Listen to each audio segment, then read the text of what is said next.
Thank you very much. No problem. Have a good day. Well, I've just been to the KFC and bought my first ever bargain bucket. A unique experience. An American called Ron Douglas has just published a book in which he blows the cover off the Colonel's 11 secret herbs and spices. He's come up with a mix and we're going to try it against the real thing.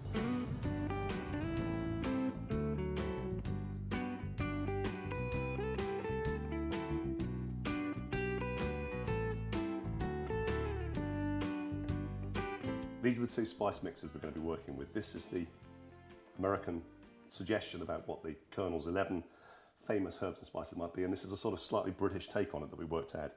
So the American one we're going to be doing is black pepper, salt, sage, dried basil, dried marjoram, dried oregano. This is paprika. This one here is chili powder. This is dried onion flakes. Now, it was supposed to be onion powder, difficult to get in the UK, but these things aren't too tough to find. And I think they'll grind up really nicely. This is garlic powder. And this in the middle is the big controversial ingredient, 2 tablespoonfuls of MSG. This is sold as Ajinomoto or Japanese super seasoning or flavor powder. Most of the Japanese supermarkets have it now, but you can find it in other places too. I've got no problem with this. I really think it's an excellent ingredient and it really does punch up the flavour. So this is our more English-inspired spice mix. This comes from a variety of suggestions from Johnny the Goat, City Cass, West Ham Dan, Simon Pyman and Toad Juggler. And we've sort of mixed and matched with some ideas of our own. So working around here, we've got celery seed. This again is the dried onion. I mean, I think that's going to be a really, really interesting ingredient. It should help. It feels suitably British, kind of nice. Black pepper, white pepper for the sort of aromatic edge to that. Paprika, but we've gone for a bit of smoked paprika. Just the idea of getting a little extra woof of smoke in there will be kind of nice. English mustard powder, yes. Kind of deviling idea, like a bit of deviling chicken going on. Sage, we're going to have a herb, nice English sage, good idea. And then we've got salt, and this is sugar. Should give it a little punch. The ingredients are going into a grinder here, like this. Oh God, this is going to be messy, isn't it? How lovely. So that's our American spice mix. Okay, now we're going to do the English mix. And salt back on. And blitz. So there's the British spice mix. Huzzah! And we need to use those to make a seasoned flour. About that much flour. In goes the gunge. Stir up and pour it out. So most of the recipes we looked at, and in fact most of those recommended by the word of mouth posters, suggested marinating the chicken overnight. I'm not sure if KFC do that. We haven't been able to find that one out, but we'll give them the benefit of the doubt. So I've marinated all the chicken overnight. And we've done it in milk. So enough to cover, and then just cling filmed and in the fridge overnight. We're actually going to poach this in the liquid we marinated in overnight. So here's a reasonable sized pot. In go the chickeny bits. And pour the milk straight over the top. Still no seasoning at this point. I mean, none of the recipes seem to recommend seasoning this early. So that's now ready to go straight onto the stove. And the plan for poaching this is to bring it up to the boil, immediately knock it back to a simmer for 20 minutes, and then let the chicken stay in the marinade while it cools. And now it's time to flour it. This is going to go into the American mix, and that's going to go into the English mix there.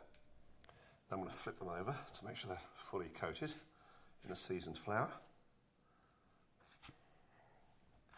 Again on the English one here. Okay. Now what we're going to do is double dip them. So the flour comes off, it goes into some milk for another coating, and then back into the seasoned flour. Again, milk, splash it over a bit, and back into the seasoned flour.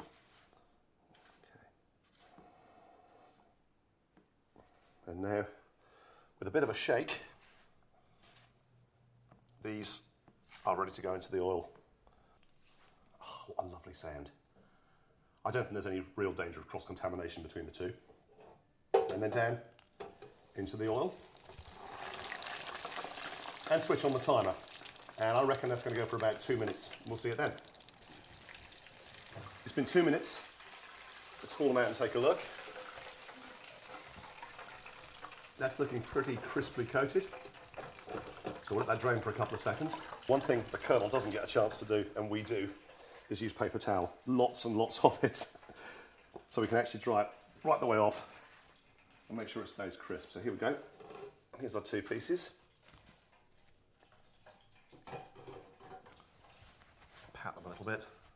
These are going to be very, very hot. So for comparison purposes, we now have Mr. Douglas's version of the Colonel's recipe, the Colonel's recipe from the bucket, and the word of mouth reader's special English recipe. So here we are, testing time. So let's give it a go. You can see the KFC one, the coating is, as somebody memorably described it, possibly Mr. Douglas, very gluey. But let's give it a go. Lovely, nice umami flavour. The chicken's got a slightly foully, greasy edge to it, which I'm not liking that much. I'm prepared to believe there's a lot of MSG in that though, because you're getting a big umami hit off it. Also, perhaps because these pieces are cut when frozen, it may be that reason they've got a very good coverage of skin, which I think is more difficult for us to achieve. So, on to the next piece. This is the crucial one. This is Mr. Douglas's special. So, this is the set of ingredients that he believes replicates the Colonel's best. As you can see, skin stayed on here. We've got a different kind of adhesion of that crisp outer layer, and our layer is thinner, even though I double dipped it. But, God, it's hot. Oh.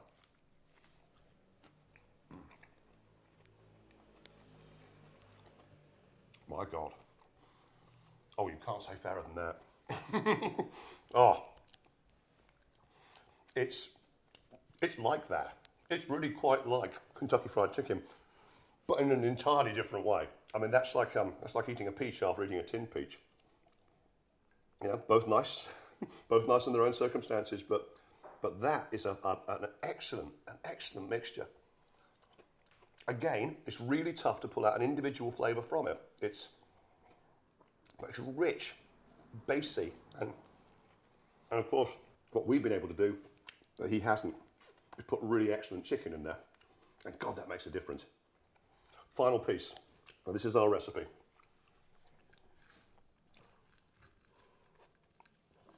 Okay, again, a thin, more friable coat, and it's not stuck so well to the meat, but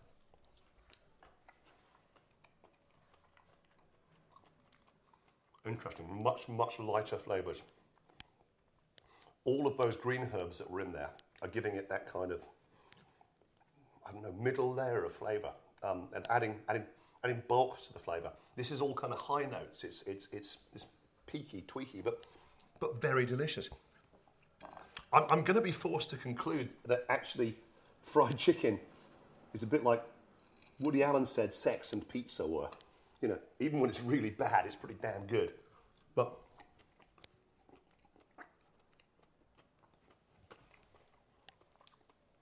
if I wanted to be refined and serve this to nice people, it would be our version. If I wanted a damn good piece of dirty fried chicken, it would definitely be Mr. Douglas's.